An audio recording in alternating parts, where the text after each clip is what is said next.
asalaamaaleykum asalaamaaleykum cher naa la yéen ñëpp si nekk si turam ak santam.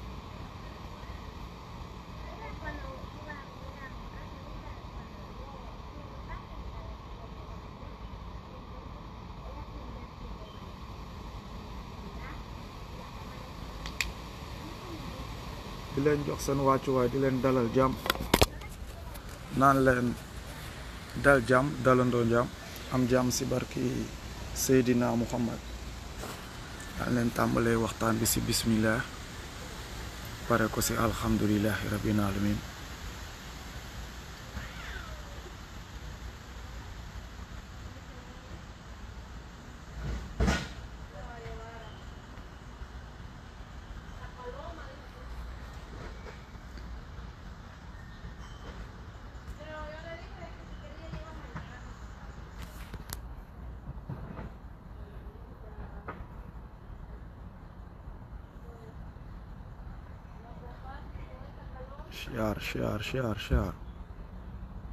siyaar naa leen yéen ñëpp ku si nekk si turam ak santam di leen dalal jàmm naa leen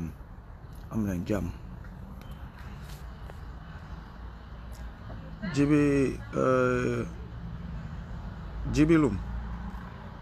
Jibilum si tu continues à faire tes pitres man dama lay bloquer. Je te donne nag xoolal ce dernier avertissement quoi. Affaire yi du xoolal on n'est pas forcé de se suivre on n'est pas forcé de se regarder on n'est pas forcé xoolal di dégluwante wala di traîner dans les mêmes plateformes quoi c'est pas forcé dégg nga amaluma njëriñ amaluma la njëriñ amalantewuñu njëriñ léegi nag si nag ça doit être ay affaire de manquante de respect wala se prendre pour des cons di nga ma génneloo gaam yaa ngi comprendre te man nag balaa nga may génneloo gaam je te bloque parce que ay nit laay waxal quoi waxuma ak ay mbaam wala ay taliban di waxuma ak ay taliban di xam nga ay con wala ay mbaam ay nit lay waxal donc nag soo fi ñëwee bëgg fay nekk mbaam bi wala nga nekk fi con bi du lay teel a dindi nga dem si mbaam bi ñun ñi bokk nuy waxtaan nu toog waxtaan quoi loolu la am lu ma lay wax vos conneries là vous le mettez là où je pense merci beaucoup jaajëf sama gars yi siyaar naa leen yéen ñëpp si nekk si turam ak santam di leen jox seen wàccuwaay di leen dalal jàmm naa leen dal leen jàmm ñu commencé waxtaan bi si bismillahi rahmaani rahim pare ko si alhamdulillahi rabbil alamin ne leen gars yi y'a des choses yoo xam ne ni que man daf may yaaxal toujours su ma koy dégg si sénégalais yi quoi comme lu ma koy waxee rek mooy lu may wax chaque jour moo tax ma naan sénégalais yi souvent c'est comme si ñoo tay lu ñuy def wala dañuy taylu wala ñoom ñoo am benn genre xolu soxor wala xolu iñaan xolu parparloo ba nga xam ni que suñ koy def wala suñuy analyser sax ay analyse day nekk analyse u parparloo analyse u iñaan analyse u jël kenn teg ko si suuf jël ñeneen ñi gënale leen teg leen si kaw ñenn ñi ba nga xam ni que léegi day nuru endoctrinement doctrine wala dictature wala nappe wala ay affaires yoo xam ne kenn xamul na la tey nag man je vais un peu parler du cas Babacar Ngom là. Ce cas de Babacar Ngom Sedima gars yi jël ñëpp di wax nit ñi di yuuxu di expliquer sëpp Babacar xoolal di wax di kii gars yi yéen ñeme woo leen lu ngeen di def ñeme woo leen ko billaay wallaay wal kitaabi gars yi ñemewuñu lu ñuy def seen làmmiñ leen ngemboo su dee pour saaga mën na noo saaga su dee pour wax mën na noo wax su dee pour kekkantoo mën na noo kekkantoo mais su dee léegi pour jug def gars yi ñemewuñu lu ñuy def de ñeme woo leen ko parce que tey jii nii su ngeen bring your demas. Hurry up. Come on. Come sit your damn ass right there. Sit. Don't move. Fuck. Don't move. I told you. Hey. Right there.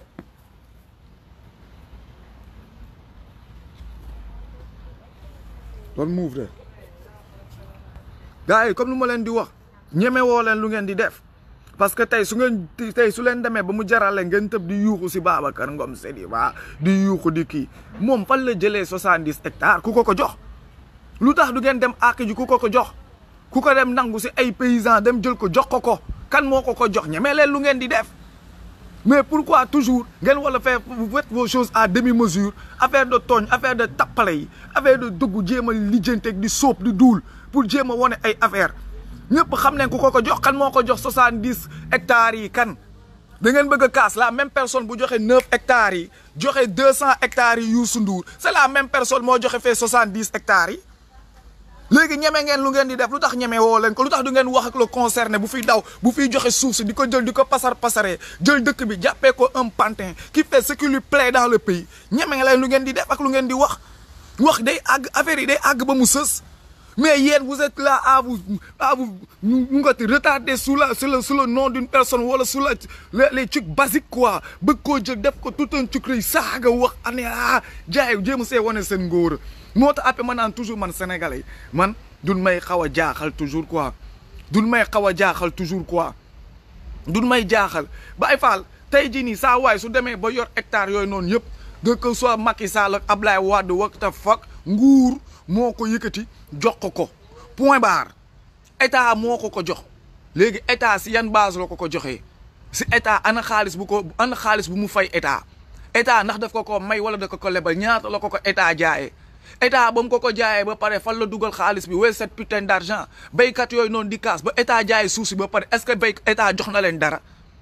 parce que état su demee ba jël suufu jàmbur jaay ko ba pare war naa am lu mu ko ci subventionné nit ñi jox leen ñoom lu tax duñ fa dem kaas foofu ba nu xullee ba suuf si dem ba état jaay ko lekk xaalis bi dem ba taw nu ñëw ba tey léegi bëgg a emmerder les gens nit ñi toog bëgg a jug di wax ay affaire mais Baye Fall foog wax gi foog nu ñeme ko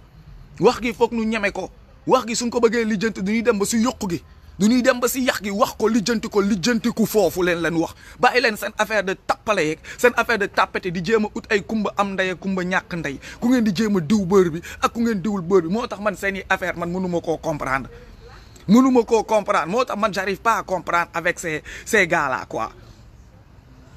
Babacar Ngom Sedima dewul fekk nit ñi toog mu nangu suuf si yaa ngi di dégg ay dooma xaraam jóge nañ ñun Sabadola ñoo ngi nu ko nangu fu ñuy jëlee suufu nu ko waxati faire faleen ñoo nu ko nangu ñoo ngi nu nangu lu raw ak lool littoral bi ñoo ngi nu ko nangu ñoo ngi nu nangu ndey lépp ñu ngi wal koo boole lijjanti ñëw di wax gars yi ñëw di naan ma ay benn Babacar Ngom tey jii ni ñoo ngi wax naan Macky nit ñi nee nañ kan Ablaye Wade moo ko jox mais état ko jox léegi ana xaalis bi ay xaalis la ko jëndee parce que joxewu ñu ko compte bëñ joxewu ñu ko comme que quelque chose ana xaalis lu tax état demul indemniser paysans yooyu noonu ba ñuy bañ a kaas lu tax ba ñu jaayee suuf si ba pare état indemniser wul paysans yooyu léegi pourquoi maintenant cool yi wala ñëw ba tey gars yi wax ñu jël lépp sëf ko Babacar Ngom entre ñoom ñaar te bëggunoo wax lente la lu nga ti le principal concerné ku nekk si digg bi ku dox ses relations ku jaay suuf si ba pare dem toog lekk xaalis bi ne cek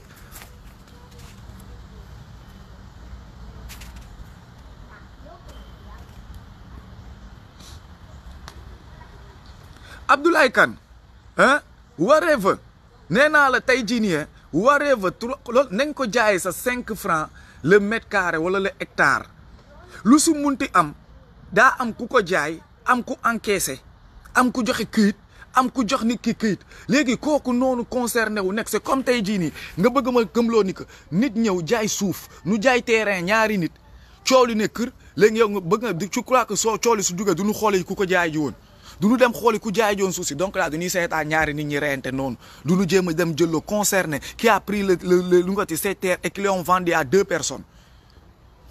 concerné bi la ñuy njëkk dem waxal ana ku jaay suuf si waree fa lu mu ko munti jaayee moom mu expliquer lu tax mu jaayee ko loolu lu tax mu joxe ko te après mu joxe ko ana xaalis bi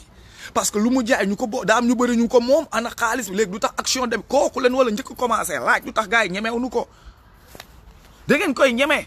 mais wiiri gi Babacar Ngom loo ko wax tooñ ko loo ko wax tooñ ko tey jii nii man su ma duggoon tey jii nii marché ma xam ñuy jaayee téléphone 100 000 ak i nangam ñëpp xam na ni que téléphone bu bees tey soo bëggee iPhone bu bees du da ngay dem boutique dem jëndi ko ñaata lay jar mais soo rombee market gis gars yi téye ko nu jaayee la ko 100 000 50 000 te nga yor ko doo ko jël même su dee souvent sax da ngay xam ni que alalu ndeng la de souvent sa bii nga xam ni que lii du nga koo dóor parce que iPhone bu ñu lay jaayee 100 000 iPhone 6 wala iPhone 11 wala nangam xam nga ni que mënu koo jar.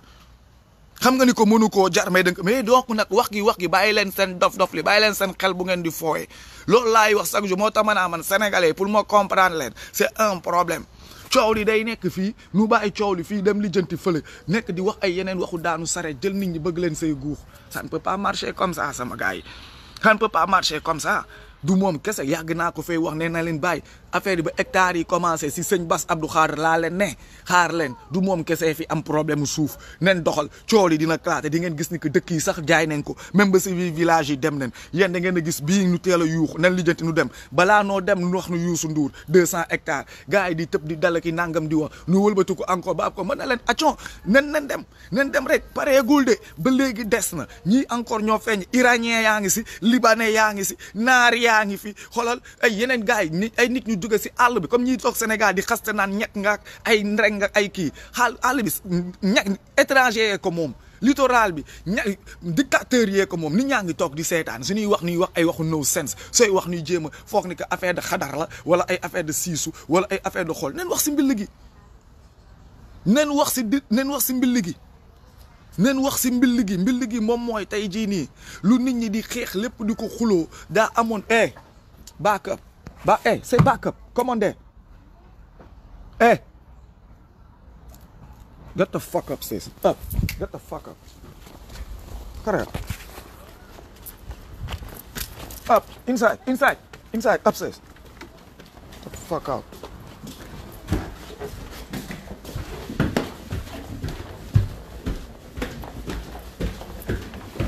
doing too much. Sit your damn ass, you wanna fuck with you.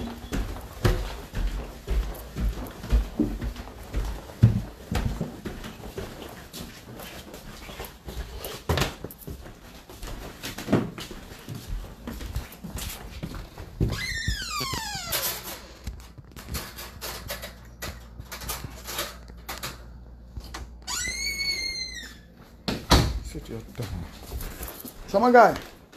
ñu ñuy waxante dëgg quoi affaire bi nañ ko lijjante sa yax mi kenn mooy foowee suñu dëkk ñenn ñoo jàpp dëkk bi di ko foowee boobu ba léegi di si def lu leen neex di konkoonlu mooy état ak yi njoñom doomaraam yooyu lig des fainéants ay sàcc yu bon yoo xam ne ni que ñooy loolu suñu defee lu ñuy def ba pare daal di def fes dem toog ne tekk noppi nag bàyyi coow li ñun tamit nu kon ba bëgg a dee au lieu nu yeewu xool fan la affaire bi jugee ñuy lekkante suñu biir di reyante suñu biir ak i saagante suñu biir moo taxit mën na leen gaay affaire yi dina yéex a defaru parce que ñun duñu xool jamais fan la problème bi jugee jéem a dem xeexi ko léegi nag ñoo ngi toll foo xam ne ni ñun ñoo ngi kaas lu ñuy kaas boobu ba léegi mënunoo fexe ba jot ko muy lan suñuy àq ak yelleef muy lan suñuy suuf muy lan suñuy ressource naturelle muy lan ab jubteel si dëkk bi xoolal ak dëgg lu gën a basique mënunoo fexe ba am ko mais pendant ce temps nit ñi bëgg nañ fay créer benn genre affaire mooy lan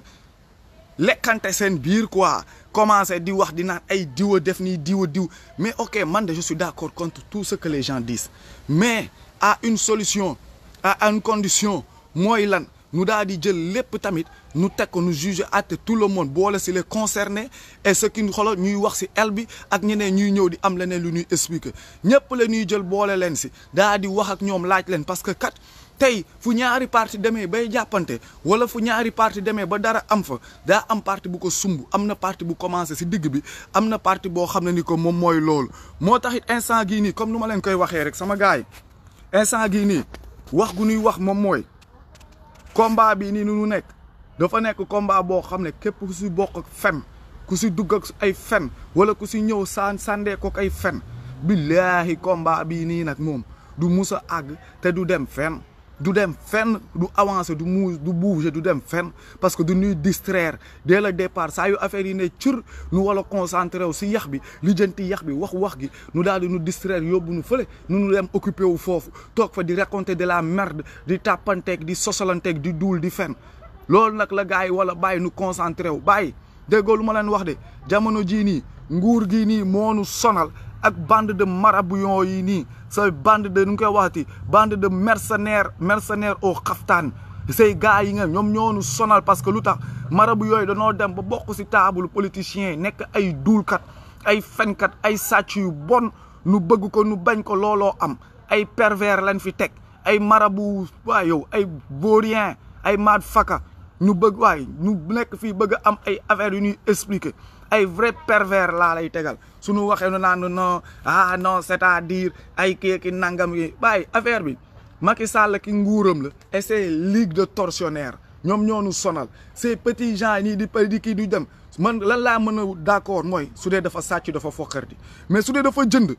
mu joxe xaalis nu jox ko këyit nan wax si nan la këyit bi këyitoo lan moo nekkoon les clauses du contrat nan leen lekkee xaalis bi comment les transactions de l'argent s'est fait bañ koy fay fan la jaar après xaalis bi fan la dem est-ce que fay nañ indemnité est-ce que indemniser nañ paysans yi est-ce que def nañ ñoom état bi lu nu diggante woon lu nu diggaale woon tamit ak xam nga paysans yooyu noonu nu jël seen suuf jaay ko c'est ça maintenant le problème qu'il faut parler parce que paysans yi ñoom dañoo mer rek parce que xamuñu wala amaana jotuñu ñoom lu leen diggoon moo tax gars yi di siisu léegi nag lan lañ leen diggoon ba ñuy jël seen suuf di ko jaay lan lañ leen waxante woon ñaata lañ jaayee suuf si ba ñu jaayee suuf si fan la xaalis gi dem fan ñan ñoo lekk xaalis ak na leen ko loolu leen leen wax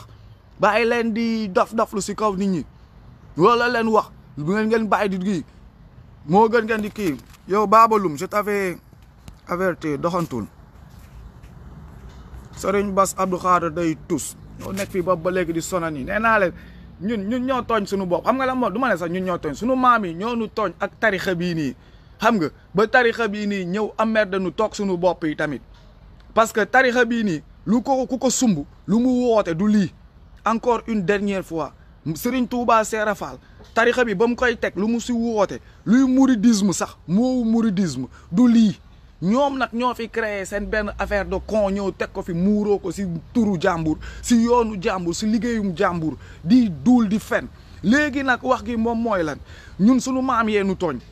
sunu maam yeenu tooñ ba affaire yi di màgg ban ko gisee suñ ko teeloon fay teel a wax dëgg bi lii du fi toll fenn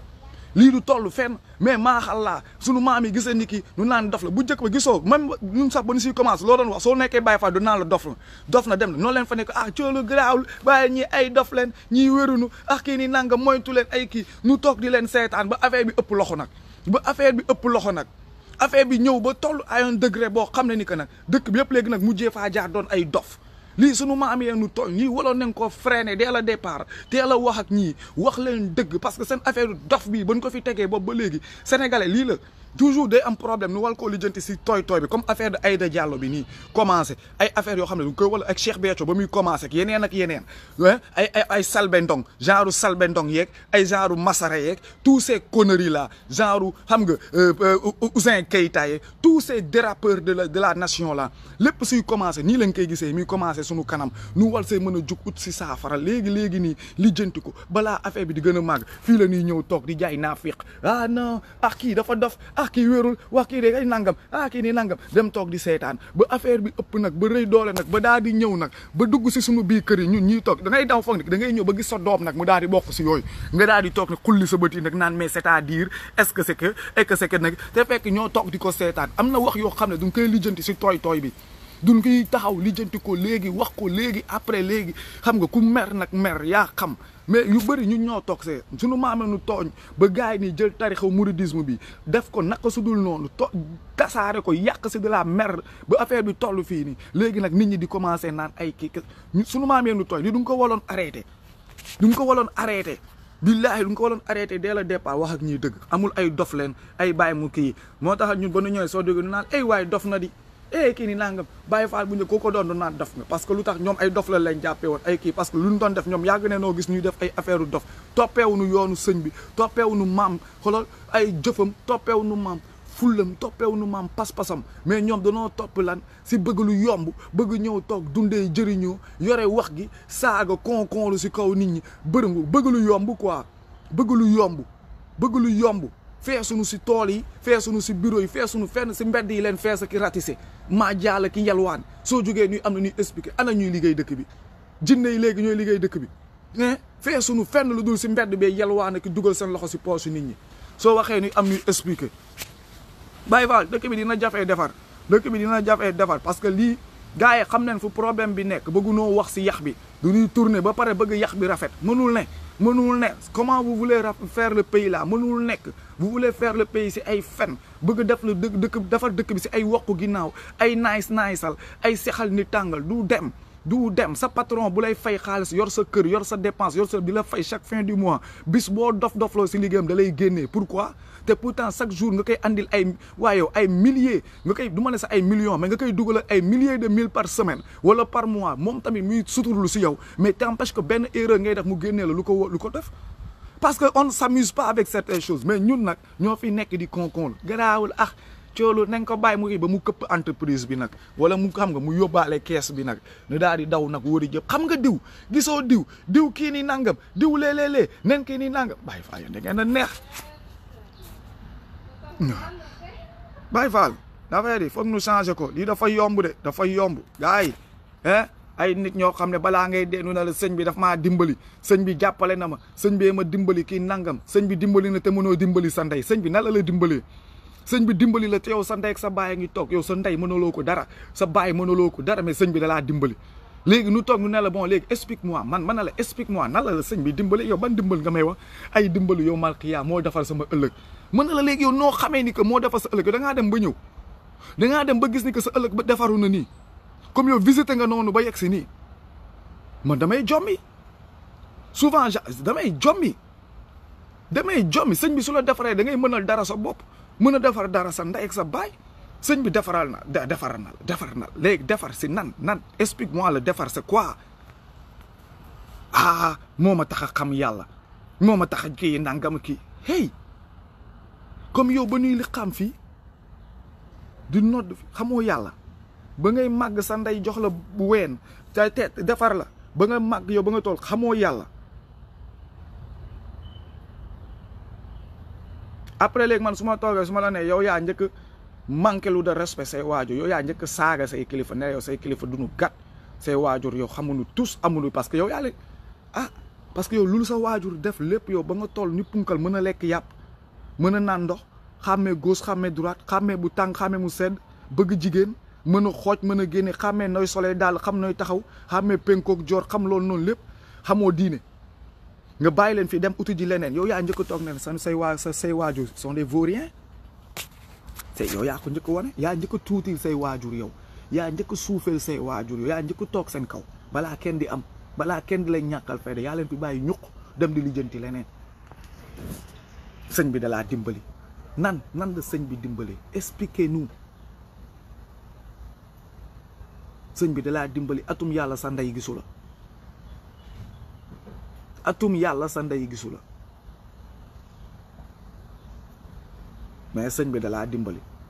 atum yàlla sa baay déggul si lu nga ne xamul si lu nga ne yaa ngi si mbedd beeg dugal sa loxo si poosu nit ñi sànni ay këll taxawaaloo ki yuuxoo ki fëgg ay sabar mais yàlla yow nga ne sëñ bi dalaa dimbali tool yi ne fi yàng métier yi ne fi yàng atelier yi ne fi yàng ba si sa école yeeg yenn cours de rattrapage yi ne fi yàng il n'est jamais trop tard pour apprendre jamais trop tard pour avoir un métier wala faire des connaissances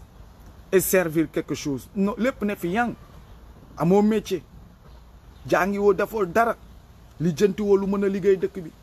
lu mën a liggéey jàppale loo xam ne que mën ngaa jël sax chaque weer wala chaque vendredi dara yóbbu ba Sunday même su nekkee ñaari junni wala ñetti junni na ko téel non yaa ngi si mbedd bi fëgg ay ndënd sànni ay lekkete ki përie ki tëdd si tali bi bërëngoo ki mbëkk ay tibb suñu waxee nga ne sëñ bi dalaa dimbali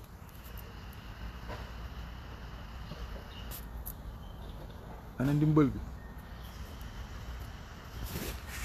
ana dimbal bi man dama bëgg nu may expliquer parce que ndimbal yooyu la ñuy wër ñun tamit léegi su ngeen demee ba gis ko faut pouvoir l'expliquer pour ñun tamit nu mën koo gis nu ñëw ndimbal yooyu la ñun de ñun amuñu ndimbalu sëñ bi am nañ ndimbalu yàlla waaye fii nu toll de su man de sama ndey su dundoon chaque weer la wax ma la sama maam laa mujjee jëlee daa ndeyloo chaque weer moom du ma sax wori parce que c'est automatique mais sëriñ bi dimbaleegu ma nag yàllaa ma dimbali sama soxna maay jox sama dépense sama doom maay toppatoo waaw ak ñeneen ñoo xam ne xaw ma sax fu ñu jógee ku faqas solo ku si am wërsëgam ak ku si mën a kii ma def lu yàlla mën ak lu yàlla lu ma fi yàlla bàyyi lekk mais instant gi du sëñ bi dimbaleegu ma parce que sëñ bi su ma dimbali woon xam naa ma mel ni yéen nekk si talibé fëgg yay pot bërëngo mbëkki ay tibb dugalaat continuer di dugal sama loxo si poos yi ak i yuuxu amerde nit ñi yee nit ñi guddi ak i ne waaw sëñ bee ma dimbali. expliquez-nous nan la leen sëñ bi dimbalee bu na dëkk bi sa Sénégal fayoo leen fa taxe amoo leen fa benn income dugaloo leen dara Sénégal doxaloo leen dara lu dul toog si taatu baas dem yelwaa lu nit ñi di doxali as ruusit yu ñuy yóbbu seen kër la ñuy dagg tuuti may leen pour yéen ngeen koloo dajale ko dem yóbbu ko fii ak wax gu bëri nan la leen sëñ bi dimbalee. sëñ bi dalaa dimbali yow si yoo xam ne que yow lu ngay dundee di sa làmmiñ bi lu mu rëy lépp si ñu yàlla dimbali ñuy dem uti ji ab dërëm ngay koc si tali bi ñu jël seen 1000 francs jël si 100 francs jox la wala 100 francs bu nu am jël fukki dërëm jox la yow loolu ngay dundee mais sëñ bi dalaa dimbali may laajte nan.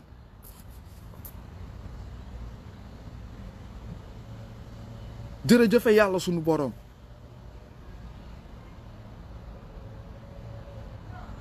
daay damay laajte parce que souvent wax gi ñoom foog ñu koy firi wax pour wax rek dire pour dire rek parler pour parler rek c'est facile mais wax tamit ak ay affaire yu démonstration wala lu concret moo ëpp njërmande.